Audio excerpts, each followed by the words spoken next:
Hi folks, in this video I'm going to be showing you how to approach the unseen poem question.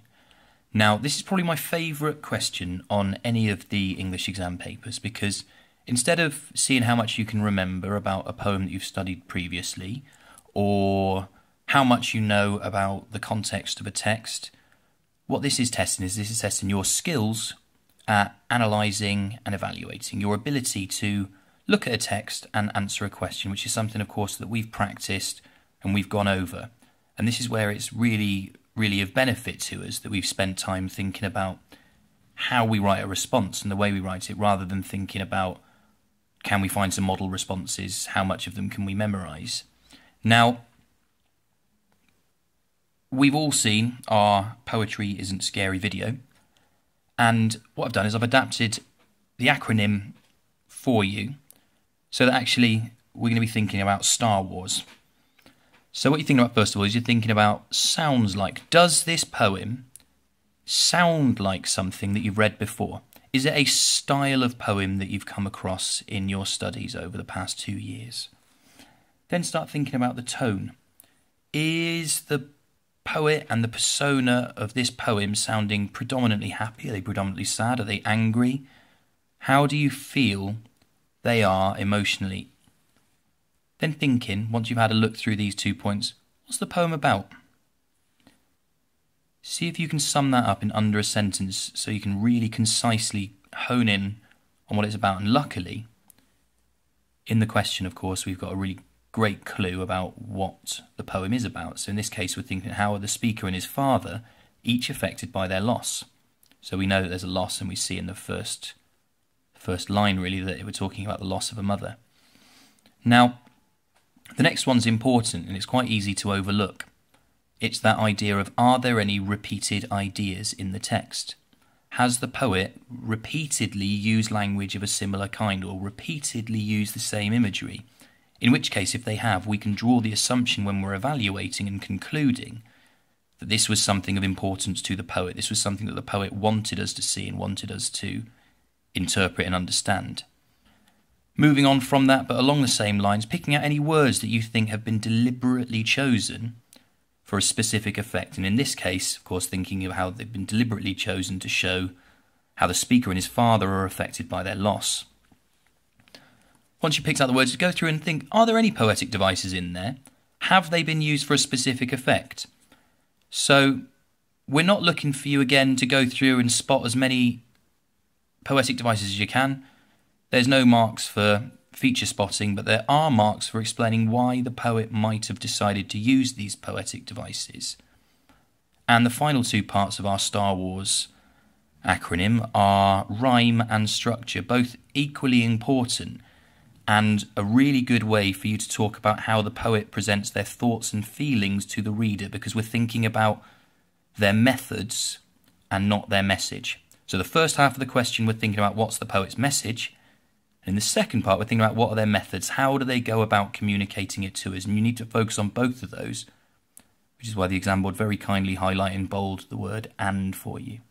Now, in this poem, it took me a couple of readings through to get my head around it, because on first glance we can see, okay, we've got it organised into 4-line stanzas, and we can see that we've got dead bed, gas pass, phone alone, time crime.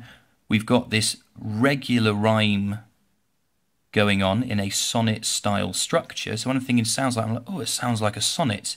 And of course, when it's a sonnet, we're thinking about those connotations of love, which ties in with this idea of writing about a mother. But then when you read the poem, if you read from punctuation point to punctuation point, though my mother was already 2 years dead, Dad kept her slippers warming by the gas, put hot water bottles on her side of the bed, and still went to renew her transport pass. What we see is that rhyme isn't as obvious when reading it through as it is in the layout. So this almost implies this idea of a hidden sonnet. This is not a sonnet that, if you were hearing it read aloud, you would notice, or perhaps you wouldn't notice. Equally, with this poem, if we look through, he couldn't risk my blight of disbelief, we've got 10 syllables used absolutely perfectly in this stanza here. And as we know, when it's stressed and unstressed in that way, we've got iambic pentameter. And this echoes a heartbeat. That's a fairly simplistic statement. But if we then look at the other stanzas, you couldn't just drop in, you had to phone. He'd put you off an hour to give him time to clear away her things and look alone, as though his still raw love were such a crime. We've got perfect iambic pentameter again.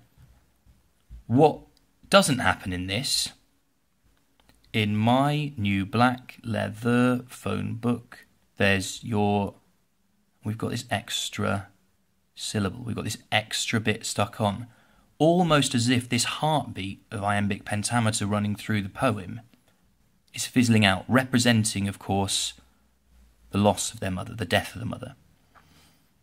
And a few kind of ideas that I've picked out from it when I'm thinking about specific words being used are these verbs that are being used to keep or preserve.